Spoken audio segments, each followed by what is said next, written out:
Hello and welcome.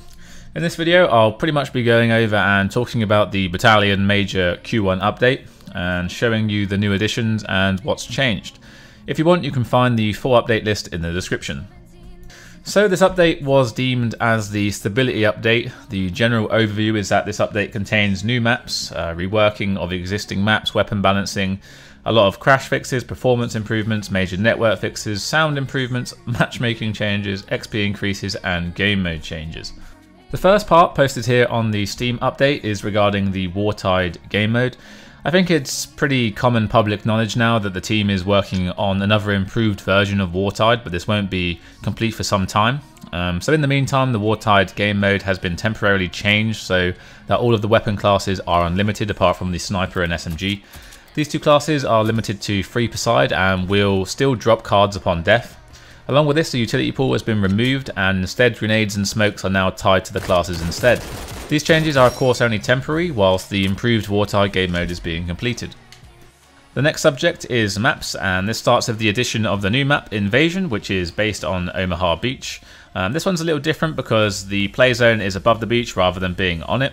This has been added currently for competitive play and casual play as well. In its current iteration, personally I'm not really sure how it will work for competitive play. I've yet to personally play it in that environment, but I do think that the map is a good casual public gameplay map. And regardless if it doesn't ever become a competitive map, it doesn't really matter that much because the game just needs, a lot of maps. It needs a lot of casual maps. It needs maps for players who aren't really caring that much about ranked play. So I think it's a good addition regardless. Other map changes in this patch include changes to Liberation's B site by opening up the broken barn and the window inside, and this will, for anyone coming from the early COD games, I'm sure this will look incredibly familiar to you. As well as that, you have the lighting changes, which was improved, although at the time of this video the feedback received on the new lighting when the patch came out was kind of mixed. Therefore, it was recently posted that the lighting has been changed again and it's been improved again, as you can see in this image. Although this addition isn't in the current patch of the game and should be, I assume, updated very soon. The next map that included a range of changes is Manor House.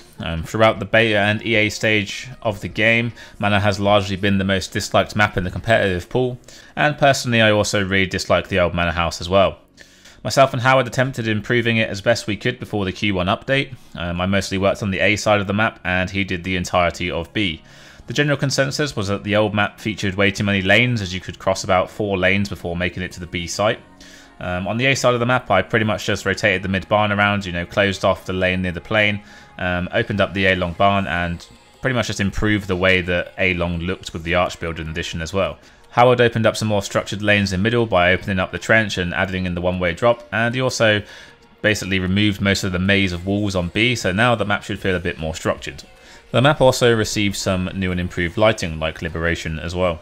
Lastly, in terms of maps, the casual map Battery, which was very disliked in this early stage of EA, has basically received a complete overhaul. With this, it's changed a lot where the player can reach within the map. There's a lot more freedom now with the collision walls for players being removed. And it also features some new addition in play areas such as slight vertical structures. The next subject, which we can touch on very quickly, is the minimaps. These have been redone and inspired by CSGO's Simple Radar. This of course makes it very easy to pinpoint the enemies and teammates, and they look very nice. Now moving on to some of the main gameplay changes. It's been a common complaint that SMGs are too powerful in Battalion because they can kill in 2 hits at close range. This is nothing new and just replicates the way that it was in COD. The damage values are the same. The difference is mostly in map design, that Battalion's maps feature a lot more close quarters layouts as opposed to a lot of COD's long range sightlines. So the SMGs seem to become more powerful. The current changes in this patch for the general balancing means that the range in which 2 shots can happen is significantly shorter, as shown by this example. This SMG nerf also moves on to the next point as well, but in terms of general balancing with how the bullets work and how much damage there is, I wouldn't be surprised if the SMGs were looked at again soon. But the next big change in this update was also to the netcode. Battle Nonsense, for those not aware, is a YouTuber who recently put out a video talking about Battalion's netcode, as he has some extensive knowledge in this area and he makes videos on it for a lot of games. Overall, his review was pretty positive for Battalion, but it pointed out problems that needed to be improved. In this update, it should have improved the interpolation netcode to reduce the effect of Pika's advantage. which should in turn hopefully alleviate the amount of jump peaking that is present at all times in Battalion compared to COD. I think that pretty much covers the main points of this update. There are tons more smaller fixes, so I recommend checking out the full update page, which is again in the description, if you are interested in seeing them. For now, that will be all, and I will see you in the next video. Goodbye.